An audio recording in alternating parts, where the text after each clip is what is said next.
question 7, which is one partially on statistics and partially on mathematical modelling, errors and tolerance. Now I'll tell you now, this is actually my least favourite question out of all of the specimen question papers and past exams. And we'll see why. Part A, Part 1. Why is this likely to be an overestimate? This bit's okay. So what they've done is they've taken one strip along the road that's 20 metres long, and they found 30 different species in this one strip. Then they figure, well, if you do 500 divided by 20, that would give you 25. So they have 25 different strips. And then they figure, well, there's 30 species in one strip, so the next strip will also have 30 species. The next strip after that will be 30 species. 25 strips altogether will do 25 times 30 to get 750 species. That's clearly nonsense, because same species will occur in multiple strips. So that's what you would say if you had a question like this, which hopefully you wouldn't.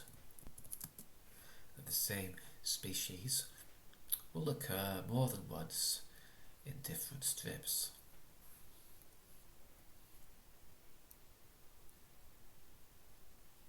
Okay, that wasn't too bad. Now, part 2. Suggest briefly how you might go about getting a better estimate without studying every strip at the side of the road. Well, one way to do it would be to say, I've got 30 species of plant in one strip, so I'll just assume that that's the correct answer. 30 species of plant. It would make more sense. That's not what the marking scheme says, though. Another way to improve it would be to study more strips, or to study more areas. So that's probably what I would come up with, sample more strips. The marking scheme says something which I think honestly you would never come up with yourself, unless you'd done advanced biology or something. You could use an appropriate statistical sampling model.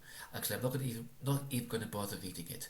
I'll just tell you, once you've mastered the 2023 exam, the 2022 exam, and every other question from the specimen papers, come back to this question if you feel like it. So this part B isn't so bad, although it's still not great. Estimate the total number of rare daffodils. So there are 7 rare daffodils, and by the way, that's just one species of daffodil, so all the stuff from part A is not relevant. And we need to work out the area of the roadside, which is a rectangle. Now hopefully you know how to find the area of a rectangle. It's length times breadth.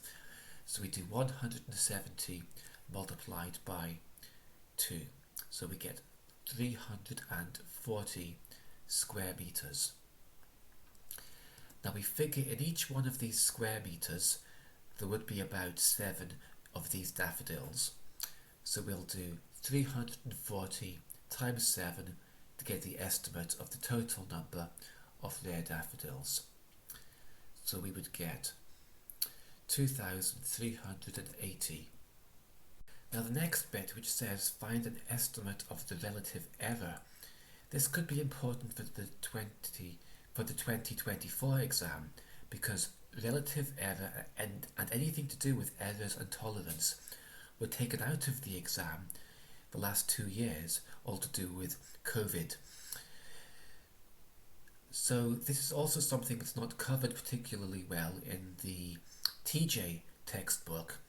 The Lecky and Lecky textbook does a better job, it seems.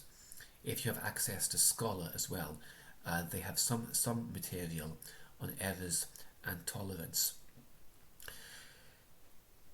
So first of all, it's the relative error, and we're getting this number 2,380 by multiplying. Here's the calculation we've done.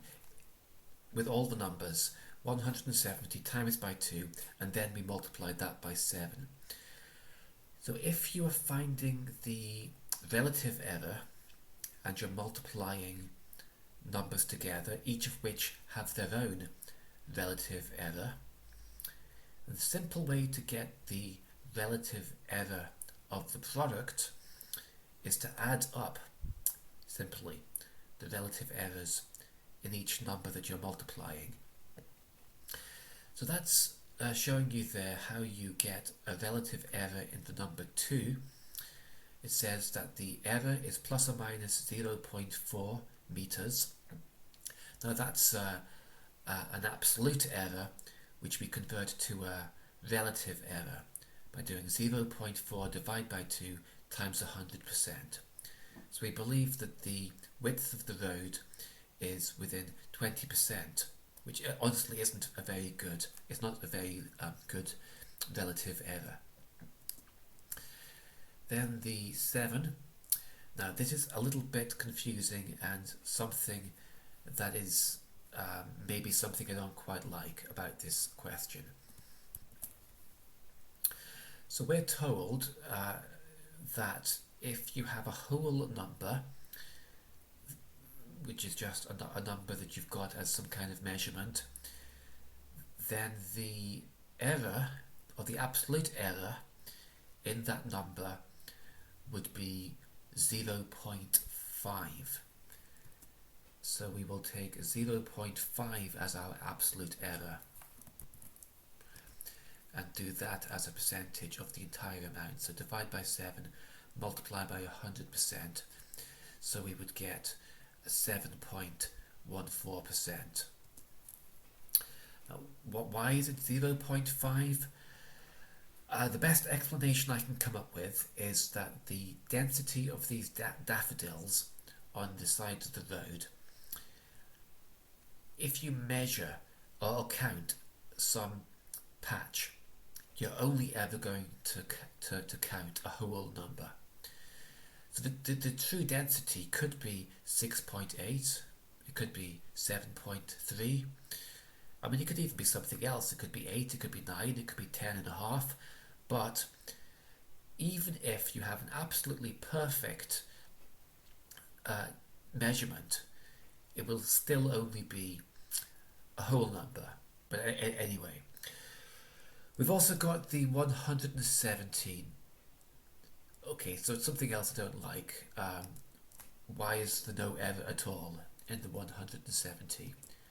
Basically because the question doesn't give us any information. So we assume it's perfect, absolutely exactly 170 meters. Relative error, as we said before, is found by adding up the relative errors in each of the things we're multiplying. And in this case, we're only adding up 2 relative errors. So 20 plus 7.14% is going to be